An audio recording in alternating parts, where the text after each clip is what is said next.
Bismillahirrahmanirrahim. Assalamu alaikum. I am Abdullah and you are watching Legal Queries. आज का हमारा topic है GQSO का रेलिवेंसी ऑफ फैक्ट्स के रिलेटेड। तो आज इंशाल्लाह हम डिस्कस करेंगे आर्टिकल 21 ऑफ QSO।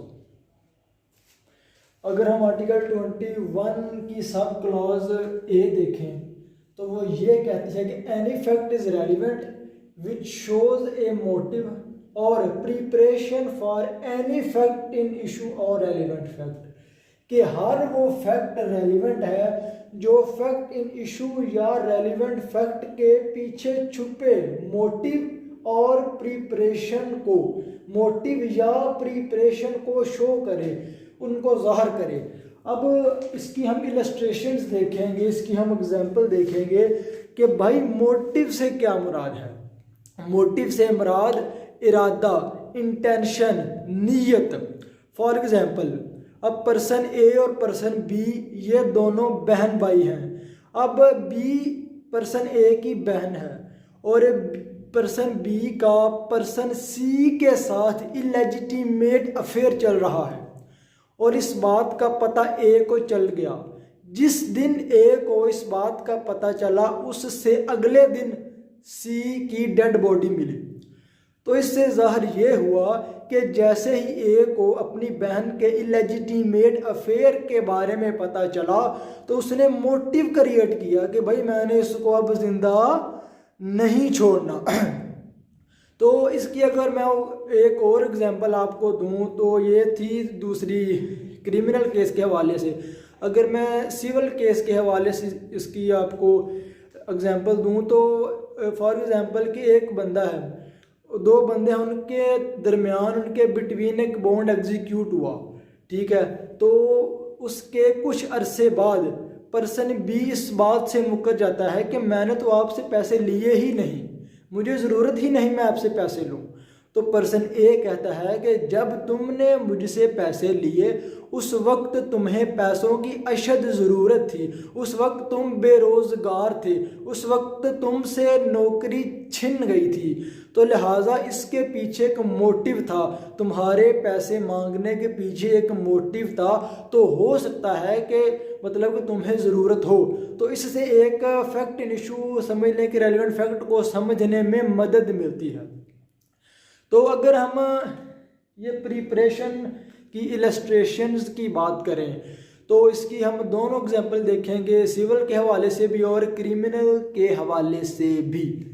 अब अगर हम सिविल के हवाले से इसकी एग्जांपल देखें तो एक ये एक विल के बारे में एक इसकी है इलस्ट्रेशन कि एक बंदा क्लेम करता है कि ये पर्सन ए की विल है। तो अब उसको उसके बारे में थोड़ा सा डाउट है कि यार ये ओरिजिनल नहीं है, ये फॉर्ज डॉक्यूमेंट है। तो अब उसका अंदाज़ा हमें इस बात से चला कि जो पर्सन ए की विल है वो पर्सन ए जो है वो 2-3 दिन पहले वो क्लास से या कुछ लोगों से मशावरत करता था कि यार ये विल तैयार कैसे करवाते हैं। तो इस बात से इन्फ्रेंस डिराइव किया गया कि हो सकता है कि ये जाली हो, ये फॉर्ज डॉक्यूमेंट हो। तो उसके अलावा अगर हम प्रिपरेशन की एक क्रिमिनल के हवाले से कोई इसकी इलस्ट्रेशन, इसकी एग्जांपल देखें तो वो ये है कि फॉर एग्जांपल पर्सन ए ने पर्सन बी को जहर दे दिया। तो जिस जहर से पर्सन बी की डेथ हुई तो सेम काइंड ऑफ पॉइजन ए को परचेज करते हुए उससे एक दिन पहले देखा गया। तो ये एग्जांपल है प्रिपरेशन की।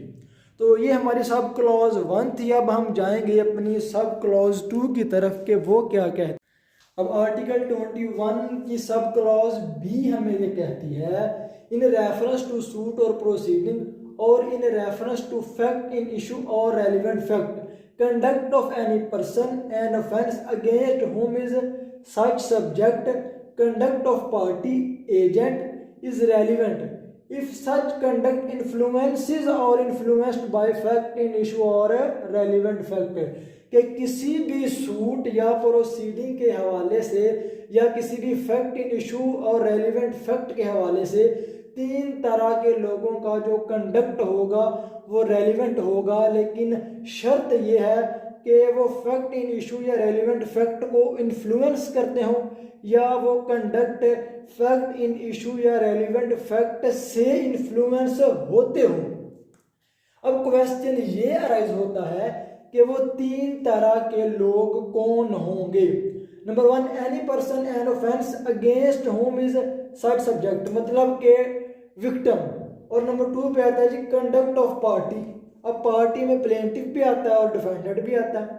और नंबर 3 पे है एजेंट, मतलब कि उनका सर्वेंट या उनका जो है वो लॉयर, या ऐसा कह लें कि या person who has power of attorney.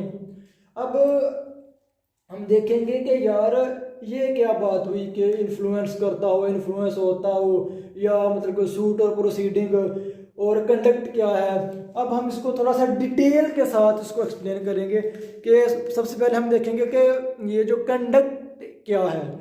तो कंडक्ट से मुराद के जो हमने सब क्लॉज 1 में मोटिव पढ़ा, हमने प्रिपरेशन पढ़ी, तो उन दोनों का अगर हम अमली तौर पर प्रैक्टिकली देखें तो वो कंडक्ट है। फॉर एग्जांपल, ज़मीन पे पत्थर पड़ा है, तो एक बंदा उस पत्थर को उठाने का सोचता है, मोटिव बनाता है, तो वो मोटिव है कि उसने अपने माइंड में इसकी जो इंटेंशन क्रिएट की, ये मोटिव हो गया। अब उसको उठाना उसकी प्रिपरेशन होगी, उसको उठा के मारना ये उसका कंडक्ट हो गया। अब हम देखेंगे कि इससे क्या मुराद है जी, यानी सूट और प्रोसीडिंग। अब इससे मुराद कि अगर एक बंदा है, ये मतलब कि सूट और प्रोसीडिंग कैसे इफेक्ट कर सकती है। अब एक बंदा है, उसने पर्सन ए ने पर्सन बी का मर्डर कर दिया, अब वो उसका पोस्टमार्टम नहीं होने दे रहा। अब उसकी समझ लें कि उसकी रिपोर्ट्स जो हैं वो पोस्टमार्टम या उसका पोस्टमार्टम नहीं होने दे रहा, तो उससे छेड़खानी कर रहा है। तो लिहाजा ये भी एक समझ लें कि एक फैक्ट क्रिएट होता है रेलिवेंसी के लिए। तो अब हम देखेंगे कि ये जो हमने बात की कि अगर वो कंडक्ट फैक्ट इन इशू या रेलिवेंट फैक्ट को इन्फ्लुएंस कर रहा हो तो इसका क्या मतलब है। अगर कोई फैक्ट इन इशू या रेलिवेंट फैक्ट को इन्फ्लुएंस कर रहा है, फॉर एग्जांपल पर्सन ए ने पर्सन बी को मार कर उसकी डेड बॉडी जला दी, तो इसे हम कहेंगे कि वो सच कंडक्ट इन्फ्लुएंसेस रेलिवेंट फैक्ट और फैक्ट इन इशू, कि ये वाला जो कंडक्ट है ये फैक्ट इन इशू और रेलिवेंट फैक्ट को इन्फ्लुएंस कर रहा है।